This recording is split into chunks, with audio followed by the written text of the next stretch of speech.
எங்கள் கற்பாரையும் மீட்பெருமாகிய அன்பின் ஆண்டவரே, 2025 முதல் மணித்துளியில் திருச்சபை மக்களாய் நீர் எங்களுக்கு தருகின்ற புதிய ஆண்டின் இறை வாக்கை சுதந்திரித்துக் கொள்ள காத்திருக்கின்றோம். எங்களோடு இடைப்படுகின்ற ஆண்டவர் இந்த ஆண்டிற்குரிய ஆற்றல் மிகுந்த வார்த்தைகளை இந்நேரத்தில் நீர் வெளிப்படுத்தும்படி ஆய்க்கெஞ்சுகிறோம். பேசுகின்ற அடிமையை மறைத்து நீர் வெளிப்படுவீராக. இந்த நள்ளிரவிலே உம்முடைய அமர்ந்த மெல்லிய சத்தம் எங்களுடைய செவிகளிலே துணிப்பதாக. உம்முடைய வார்த்தைகள் எங்களை இந்த வருடம் முழுவதும் நன்மையும் செம்மையுமான பாதையில் வழிநடத்த உம்முடைய திருக்கரத்தில் எங்களை தாழ்த்தி அர்ப்பணிக்கின்றோம். இயேசு ஆண்டவரின் வழியாய் பணிந்து மன்றாடுகிறோம் எங்கள் பரிசுத்த பிதாவே, ஆமேன். தூய இம்மானுவேல் ஆலய திருக்குடும்பத்தினர் அனைவருக்கும் 2025 ஆண்டின் புதிய ஆண்டு நல்வாழ்த்துக்களை மிகுந்த மகிழ்ச்சியோடு அருளுரை மேடையிலிருந்து தெரிவித்துக் கொள்கிறேன். இந்த குடும்பத்தின் சார்பிலும் கலிபிட பணியாளர்கள் சார்பிலும் இந்த வாழ்த்துக்களை பகிர்ந்து கொள்வதிலே மகிழ்ச்சி அடைகின்றேன். 2025 ஆண்டின் முதல் மணித்துளியிலே ஆண்டவர் நம்மோடு கூட இடைப்படும்படியாய் இந்த நள்ளிரவு நேரத்திலே அவருடைய குரலை கேட்க நம்முடைய செவிகள் திறந்திருப்பதாக. ஒவ்வொரு ஆண்டும் நம்முடைய பேராயத்திலே ஒவ்வொரு தலையங்கத்தின் அடிப்படையிலே அந்த ஆண்டிற்குரிய முழுமை தியானத்தை நாம் அமைத்திருக்கின்றோம். அந்த அடிப்படையிலே நாம் அனைவரும் அறிந்தபடி இந்த 2025 ஆண்டு ஒளி வீசும் ஆண்டாக அறிவிக்கப்பட்டிருக்கின்றது. The year of shining. இந்த ஒளி வீசும் ஆண்டிற்குரிய ஆதார மைய வசனமாக நாம் முதலாவது திருமறை பகுதியிலே படிக்க கேட்ட எசாயா இறைவாக்கினரின் 60ஆம் அதிகாரத்தின் முதல் வார்த்தை நமக்கு கொடுக்கப்பட்டிருக்கின்றது. எழும்பி பிரகாசி, உன் ஒளி வந்தது, கர்த்தருடைய மகிமை உன்மேல் உதித்தது. பொது மொழிபெயர்ப்பிலே எழு, ஒளி வீசு, உன் ஒளி தோன்றியுள்ளது, ஆண்டவரின் மாட்சி உன்மேல் உதித்துள்ளது என்று பதிவு செய்யப்பட்டிருக்கிறது. இந்த ஆண்டிலே நாம் எழும்பி பிரகாசிக்க அழைப்பு பெற்றிருக்கின்றோம். அந்த அழைப்பை இந்த அதிகாலை நேரத்தில் நாம் சுதந்திரித்துக் கொண்டவர்களாய் நம்முடைய பற்றுறுதி பயணத்தை மேற்கொள்ள ஆண்டவர் திருவார்த்தைகளின் வழியாக நமக்கு துணை செய்வாராக. இந்த வார்த்தை பதிவு செய்யப்பட்டிருக்கின்ற ஏசாயா இறைவாக்கினரின் நூல் 66 அதிகாரங்களை கொண்டிருந்தாலும் இதனுடைய முழுமையான பின்புலத்தை புரிந்து கொண்டு நாம் இந்த வசனத்தை தியானிப்பது நலமாக இருக்கும். இந்த ஏசாயா 1ஆம் அதிகாரம் 1ஆம் வசனத்தின் கூற்றின்படி முழுமையும் ஏசாயாவினுடைய பெயருக்கு அர்ப்பணிப்பு செய்யப்பட்டிருந்தாலும் இதனுடைய முழுமையான கருத்துக்கள், கால சூழல், மொழி நடை ஆகியவற்றின் வேற்றுமைகளின் அடிப்படையிலே 3 தொகுப்புகளால் ஒன்றிணைக்கப்பட்டிருக்கின்ற நூல் என்பதை புரிந்து கொள்ள முடியும்.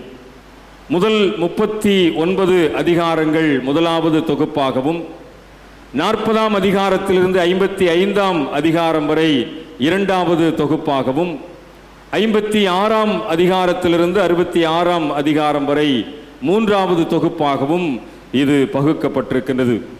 எபிரேய மொழிநடையின் வேறுபாடுகளின் அடிப்படையிலே இந்த 3 பிரிவுகளும் அமைந்திருக்கின்றது. இறையியல் கல்லூரியிலே 1ஆம் ஏசாயா, 2ஆம் ஏசாயா, 3ஆம் ஏசாயா என்கின்ற 3 பிரிவுகளை கற்றுக் கொடுக்கின்ற மரபும் உண்டு. ஒட்டுமொத்தமாக ஏசாயாவினுடைய பெயர் பதிவு செய்யப்பட்டிருந்தாலும் இந்த 3 தொகுப்புகளிலேயுமே 3 காலகட்டங்கள் அடங்கி இருக்கின்றது. பாபிலோனுடைய அடிமைத்தனத்தின் சூழ்நிலையை நாம் பழைய ஏற்பாட்டு வரலாற்றிலே படித்திருப்போம். அந்த பாபிலோனுடைய சிறையிருப்பிற்கு முந்தின காலம்தான் இந்த முதல் தொகுப்பாகிய முதல் 39 அதிகாரங்கள் அடங்கி இருக்கின்றது. அதிலே கடவுளுடைய தன்மை, கடவுள், மக்கள், உலகத்திற்கு இடைப்பட்ட உறவு பற்றிய விளக்கம் அந்த 39 அதிகாரங்களிலே பதிவு செய்யப்பட்டிருக்கிறதை பார்க்க முடியும். அதற்கடுத்து இரண்டாவது பிரிவாகிய 40ஆம் அதிகாரத்திலிருந்து 55ஆம் அதிகாரம் வரை உள்ள பகுதிகள் சிறையிருப்பின் காலம் என்று அழைக்கப்படுகின்றது. பாபிலோன் அடிமைத்தனத்திலே வாழ்ந்த ஒரு காலம். நீங்கள் அதற்கு உதாரணமாக 40ஆம் அதிகாரத்தில் முதல் வசனத்தை நீங்கள் பார்ப்பீர் என்று சொன்னால், அந்த அடிமைத்தனத்தில் இருக்கின்ற மக்களுக்கு ஆறுதலாக அந்த வார்த்தையானது பதிவு செய்யப்பட்டிருக்கிறதை பார்க்க முடியும். 40ஆம் அதிகாரத்தின் முதல் வசனத்தை நீங்கள் பார்ப்பீர் என்று சொன்னால், என் ஜனத்தை ஆற்றுங்கள் தேற்றுங்கள் என்று சொல்லி ஒரு ஆறுதலின் தீர்க்க உரையாக இந்த இரண்டாவது தொகுப்பு அடங்கி இருக்கும். அது சிறையிருப்பின் காலம். மூன்றாவது தொகுப்பு தான் சிறையிருப்பிற்கு பிந்தின காலம்.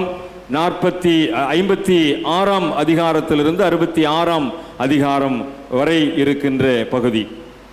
இந்த சிறையிருப்பிற்கு பின் உள்ள காலம் இஸ்ரவேல் பெறப்போகின்ற மீட்பை குறித்து சொல்லுகின்ற ஒரு காலம்.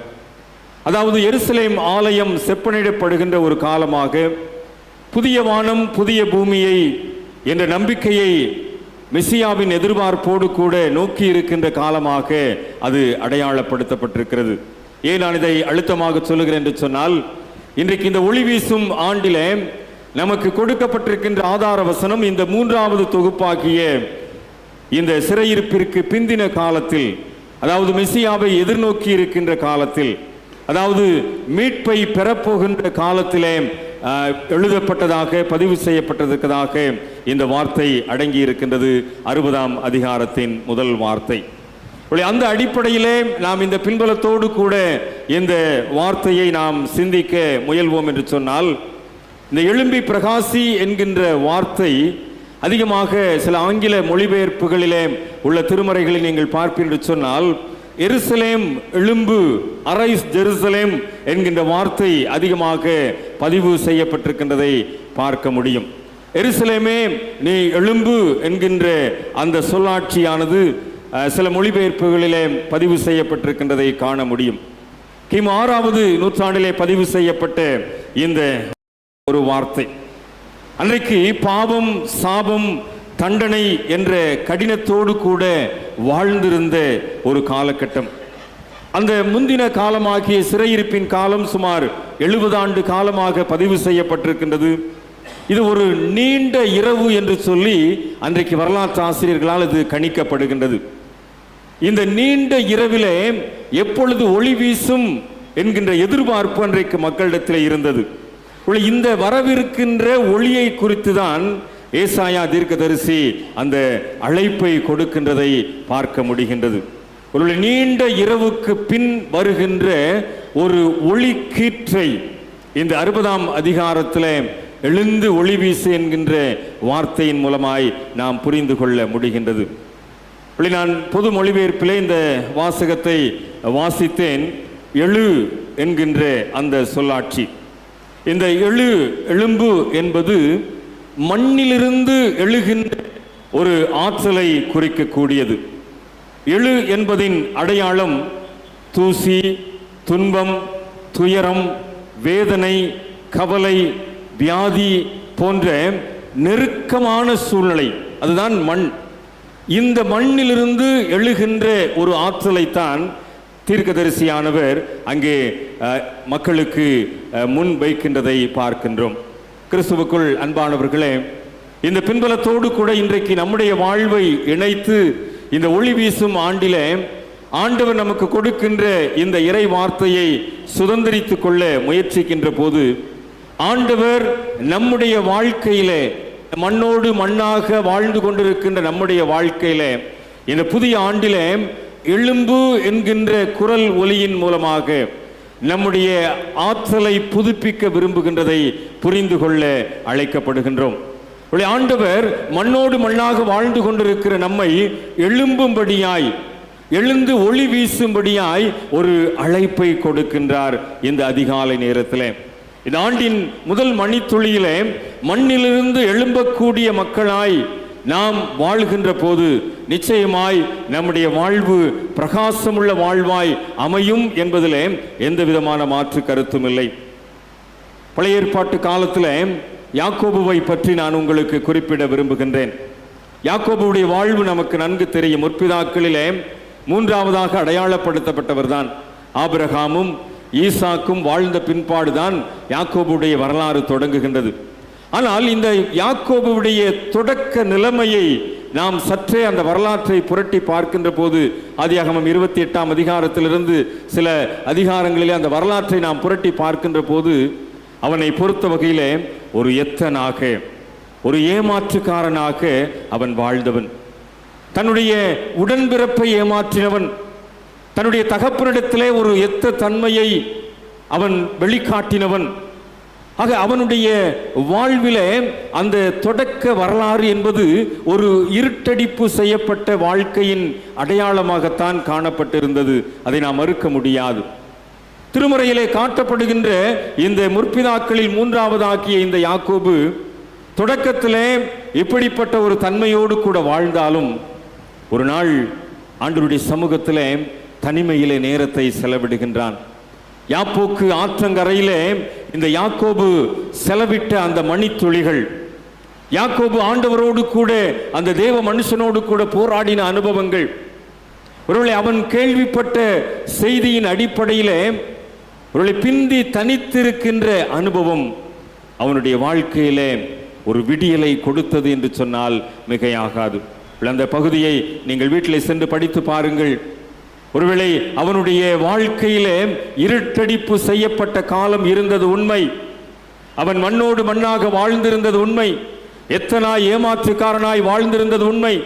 ஆனால் இந்த மனிதனை, இந்த இருளிலே வாழ்ந்த இந்த ஜீவித்த மனிதனை ஆண்டவர் உயர்த்தினார். ஆபிரகாமுக்கு இல்லாத ஒரு ஆசீர்வாதம், ஈசாக்கிற்கு இல்லாத ஒரு ஆசீர்வாதம் யாக்கோபிற்கு கிடைத்தது. இந்த யாக்கோபு ஒரு புது நாமத்தால் அழைக்கப்படுகின்றான். இஸ்ரவேல் என்ற பெயர் பெறுகின்றான்.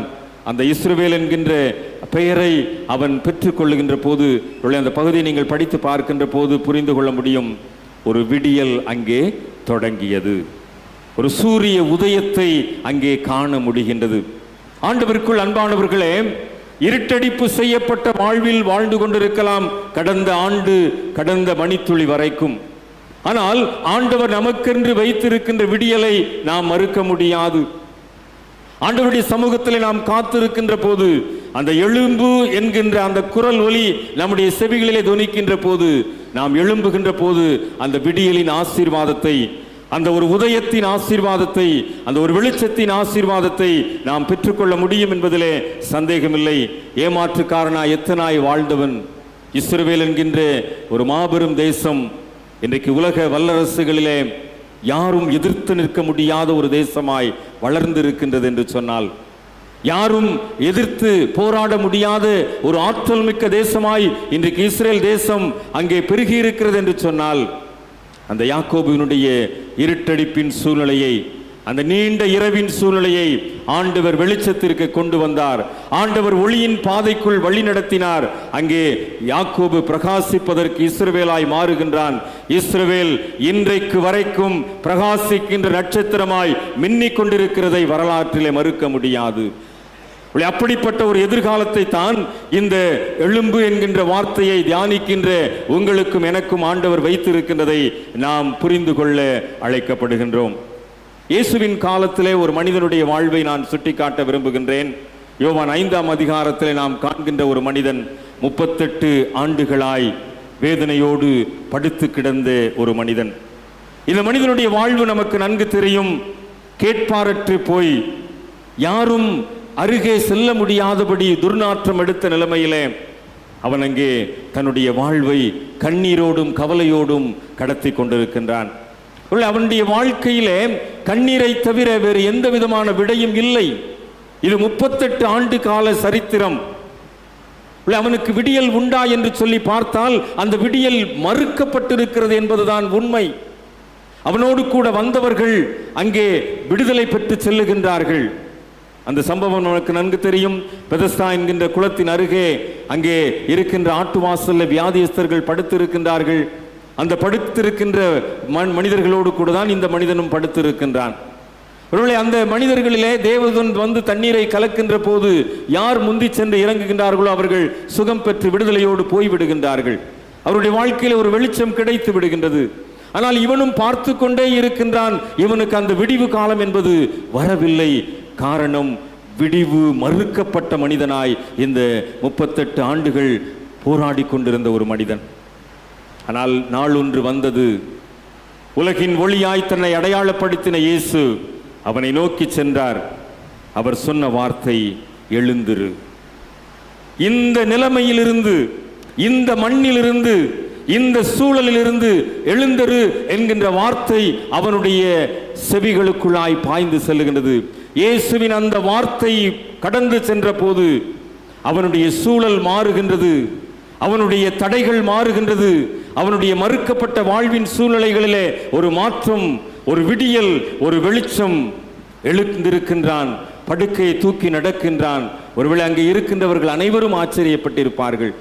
38 ஆண்டுகளாய் கொஞ்சம் கூட நகர முடியாமல், ஏனென்றால் அவன் எழுந்திருந்தானா என்னைக்கோ அந்த பெதஸ்தா குளத்தில் போய் என்ன செஞ்சிருக்கலாம், இறங்கி இருக்கலாம். இன்றைக்கோ அவன் அந்த பெதஸ்தா குளத்தின் மூலமாய் சுகமடைந்து இருக்கலாம். ஆனால் இயேசுவினுடைய ஆற்றல் கடந்து வரும்படியாய், இயேசுவினுடைய ஒளி அவனுக்குள் ஊடுருவும்படியாய் ஆண்டவர் அவனை அந்த இடத்திலே வைத்திருக்கின்றார். அன்பானவர்களே, 2024ஆம் ஆண்டில் நிறைய எதிர்பார்த்திருந்தேன், எனக்கு கிடைக்கல. இந்த காரியம் எப்படியாவது நடந்துவிடும் என்று சொல்லி நம்பி இருந்தேன், நடக்கவில்லை. எனக்கு எப்படியாவது ஒரு விடிவு காலம் கிடைத்து விடும் என்று சொல்லி எதிர்நோக்கி இருந்தேன், ஏமாற்றம் தான். என்னுடைய வாழ்க்கையிலே ஒரு நல்ல முடிவு வந்து விடாதா, நல்ல ஒரு ஏற்றம் வந்து விடாதா என்று சொல்லி ஏங்கி தவித்திருந்தேன். ஆனால் முடியவில்லை.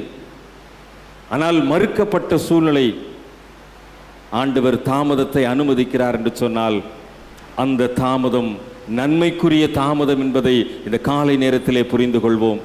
ஒருவேளை அவனா அந்த பெதஸ்தா குளத்துக்குள்ள போயிருந்தானா அவனா எந்திரிச்சு நடந்து போயிருப்பான். இயேசுவினுடைய ஒளி அவனுக்குள் ஊடுருவி இருக்காது.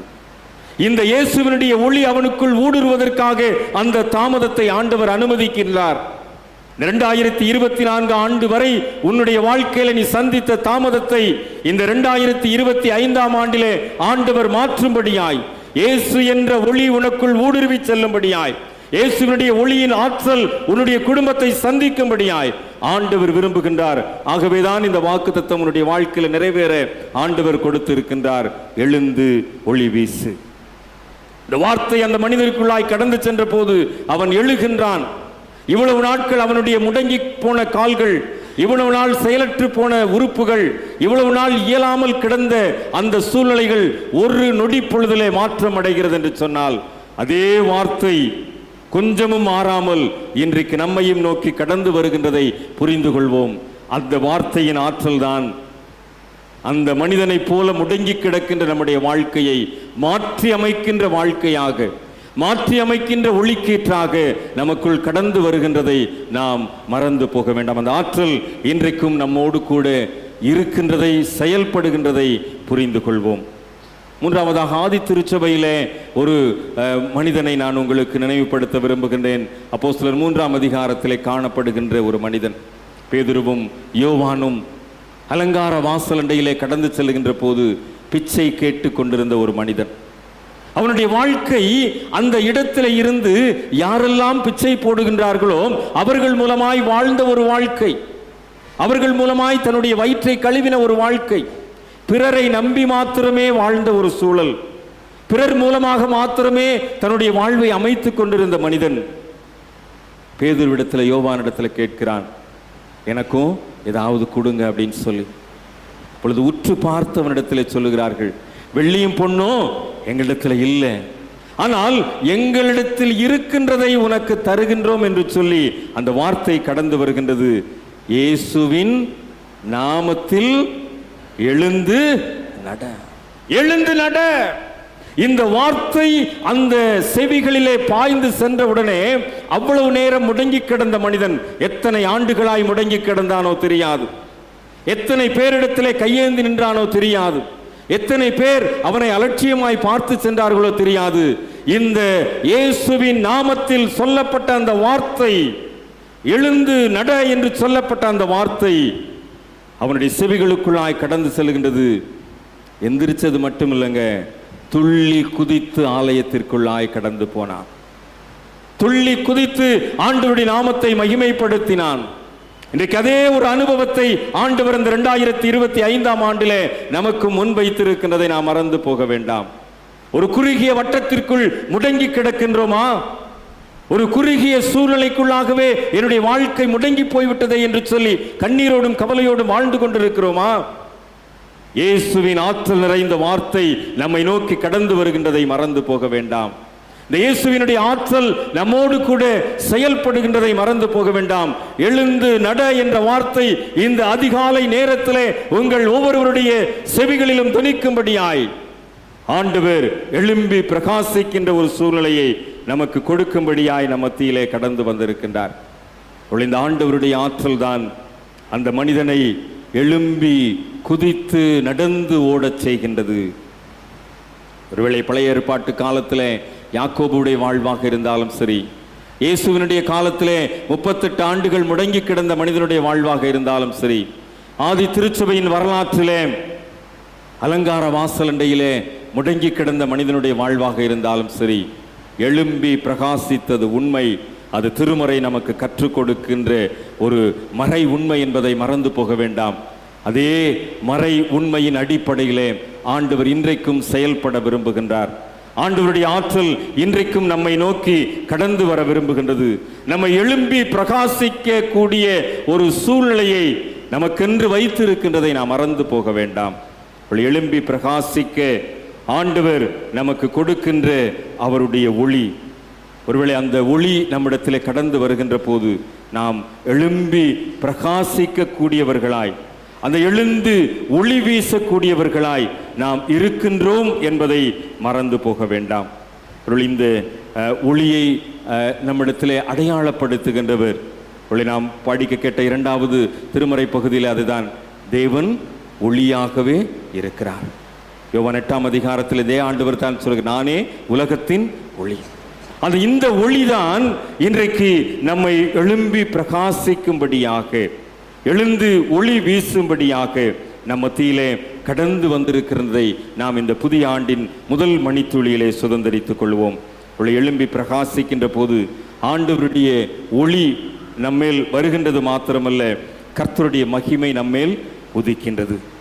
இந்த கர்த்தருடைய மகிமை நம்மேல், கர்த்தருடைய மாட்சிமை நம் மீது செயல்படுகின்ற போது என்ன நடக்கின்றது என்பதைத்தான் இந்த 60ஆம் அதிகாரத்திலே கடைசி வசனத்தில் சொல்லி முடித்திருக்கின்றதை நம்ம பார்க்க முடியும். ஒருவேளை கடைசியில் உள்ள பகுதிகளில் 19ஆம் வசனத்திலிருந்து நீங்கள் படித்து பார்ப்பீங்க அப்படின்னா, சூரியன் பகலிலே வெளிச்சமாயிராமலும் சந்திரன் வெளிச்சத்தால் உனக்கு பிரகாசியாமலும் கர்த்தரே உனக்கு நித்திய வெளிச்சமாயிருப்பார்.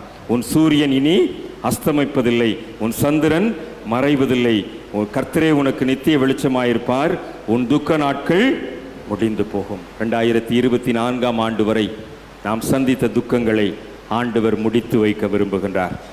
ஆண்டவர் அந்த துக்கத்திற்கு ஒரு முற்றுப்புள்ளியை வைக்க விரும்புகின்றார். ஆண்டவர் அந்த இருளிற்கு ஒரு மூடுதிரையை போடும்படியாய் விரும்புகின்றார். நீ அனுபவித்த வெட்கம், அனுபவித்த வேதனை, அனுபவித்த நிந்தனை, கடன் பாரங்கள், சொல்ல முடியாத வியாதிகள், இவைகளிலிருந்து ஆண்டவர் ஒரு விடுதலையை கொடுத்து எழுந்து ஒளி வீசும்படியான ஒரு சூழ்நிலையை ஆண்டவர் கொடுக்கும்படியாய் விரும்புகின்றார். கடைசி வசனம் சொல்லுகிறது, சின்னவன் 1000 சிறியவன் பலத்த ஜாதியுமாவான், கர்த்தராகிய நான் ஏற்ற காலத்தில் தீவிரமாய் நடப்பிப்பேன். இந்த வருடத்தில் இந்த முதல் மணித்துளியில் ஆண்டவர் நமக்கு நினைவுபடுத்துகின்ற ஒரு காரியம், இந்த ஒளி வீசுகின்ற ஆண்டிலே ஆண்டவர் நம்முடைய ஒளியை பிரகாசிக்க செய்கின்ற போது அது ஏதோ அரையும் குறையுமா அல்லது லேட்டா அப்படிலாம் இல்லைங்க, தீவிரமாய் நடப்பிக்க விரும்புகின்றார். ஏற்ற காலத்தில் நடப்பிக்க விரும்புகின்றார்.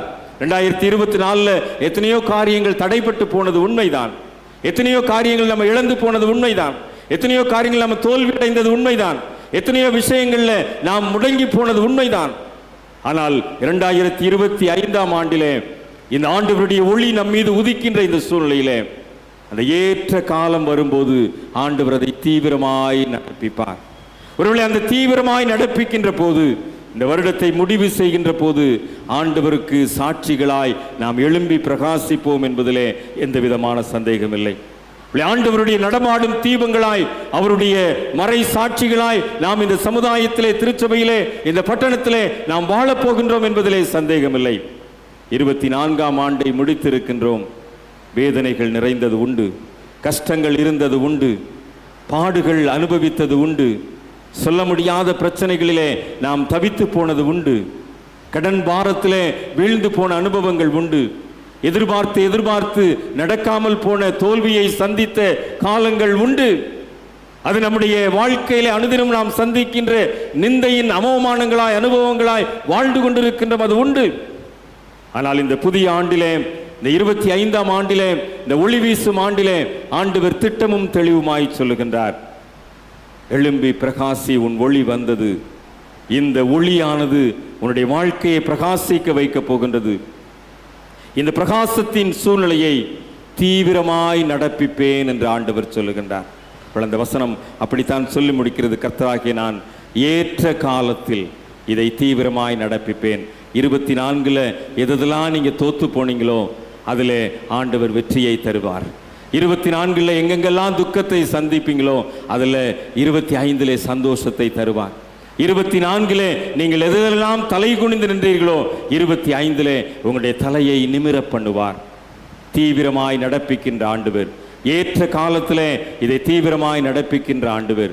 அன்றைக்கு யாக்கோபை எழும்பச் செய்தவர், 38 ஆண்டுகள் படுத்து கிடந்த மனிதனை எழும்பச் செய்த ஆண்டவர், அலங்கார வாசலிலே முடமாக்கி கிடந்தவனை எழும்பச் செய்த ஆண்டவர் இன்றைக்கு நம்முடைய வாழ்க்கையையும் எழும்பச் செய்வதற்கு வல்லமையுள்ளவராக இருக்கிறார். கண்களை மூடி ஆண்டவரை நோக்கி பார்ப்போம். ஆண்டவருடைய பிரசன்னத்தில் அவங்கெல்லாம் எழுந்தது போல நம்ம எல்லாரும் எழுந்து நிற்கலாமா? ஒரு விஷயம், எல்லாரும் எழும்பி நிற்போம். எழும்பி பிரகாசிக்க போகிறோம். இந்த 2025ஆம் ஆண்டு ஒரு எழும்பி பிரகாசிக்கின்ற ஆண்டு. இந்த ஆண்டிலே நாம் ஒரு உன்னத அனுபவத்தோடு கூட நாம் எழும்பி பிரகாசிக்க போகிறோம். ஒரு மகிமையின் மேகம் நம்மை மூடுகின்றதை நாம் புரிந்து கொண்டவர்களாய் நாம் எழும்பி பிரகாசிக்க போகிறோம். ஆண்டவர் நம்மோடு கூட இடைப்படுகின்ற அதிகாலை நேரம், ஆண்டவருடைய பிரசன்னம் நம்மை மூடி மறைத்து நம்மை பலப்படுத்துகின்ற இந்த நள்ளிரவு நேரம். ஒருவேளை ஆண்டவருடைய மகிமையின் மேகம் மூட நாம் எழும்பி பிரகாசிக்க அந்த ஆண்டவருடைய ஒளி நம் மீது கடந்து வந்திருக்கிறதை உணர்ந்தவர்களாய் நாம் எல்லாரும் இணைந்து ஆண்டவரை நோக்கி பார்த்து ஆண்டவருடைய பிரசன்னத்தில் நம்மை அர்ப்பணிப்போமா? உயிரோடு எழுந்தவரே, உம்மை ஆராதனை செய்கிறோம். ஜீவனின் அதிபதியே, உம்மை ஆராதனை செய்கிறோம். உயிரோடு எழுந்தவரே, உம்மை ஆராதனை செய்கிறோம். ஜீவனின் அதிபதியே, உம்மை ஆராதனை செய்கிறோம். கரங்களை உயர்த்தி சொல்லுவோமா? அல்லேலூயா, ஓசன்னா, அல்லேலூயா, ஓசன்னா, அல்லேலூயா, ஓசன்னா, அல்லேலூயா, ஓசன்னா, அல்லேலூயா, ஓசன்னா, அல்லேலூயா, ஓசன்னா, அல்லேலூயா, ஓசன்னா, அல்லேலூயா, ஓசன்னா. ஆம் ஆண்டவரே, உயிரோடு எழுந்த ஆண்டவர், அவரை ஆராதித்துக் கொண்டிருக்கிறோம். ஆண்டவரே, அன்றைக்கு முடமாகி போய் கிடந்த மனிதனை உயிரோடு எழும்பச் செய்த ஆண்டவர், 38 ஆண்டுகள் வேதனையோடு இருந்தவனை உயிரோடு எழும்பச் செய்த ஆண்டவர், யாக்கோபினுடைய கூனி குறுகி போன வாழ்க்கையை உயிரோடு எழும்பச் செய்த ஆண்டவர், இன்றைக்கும் இந்த 2025ஆம் ஆண்டின் முதல் மணித்துளியிலே எங்கள் ஒவ்வொருவரையும் எழும்பி பிரகாசிக்கும்படியாய் நீர் கொடுக்கின்ற ஆற்றலான வார்த்தைகளுக்காக நன்றியோடு கூட உம்மை ஸ்தோத்திரிக்கிறோம் ஆண்டவரே.